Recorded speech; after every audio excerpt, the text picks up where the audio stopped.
Les marques de distributeurs qui, il y a quelques années, étaient plus sur des formes d'emballage un petit peu standard, sophistiquent de plus en plus leur présentation, apportent du service dans leurs emballages, sont même, pour certaines, moteurs dans l'innovation dans l'emballage. Une étude est faite en Angleterre sur les raisons qui poussent les consommateurs à réacheter ou ne pas réacheter un produit. La première raison est liée à la qualité du produit, mais la deuxième raison, qui est tout aussi forte que la première, parce que c'est quasiment à égalité, c'est l'expérience que j'ai eue avec le produit, et notamment l'expérience que j'ai eue avec le packaging.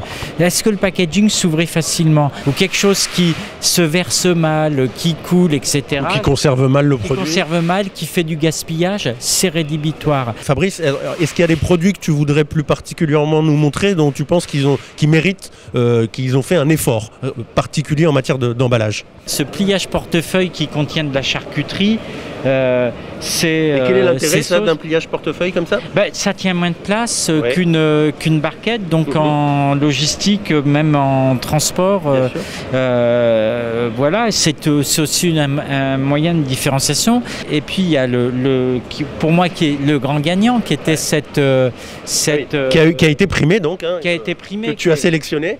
Qu'effectivement j'ai sélectionné. Ce produit est intéressant puisqu'en fait c'est vraiment une vraie éco-recharge en facilitant la gestuelle pour recharger le produit. Tout est contenu en bouchon, on visse, ça coule, on secoue et c'est reparti. Et là, on a par exemple sur un distributeur Decathlon aussi un conditionnement extrêmement sophistiqué pour doser, apporter la juste dose. Il n'y a plus de différence maintenant entre ce qu'on appellerait de la marque du distributeur ou du private label et de la marque nationale.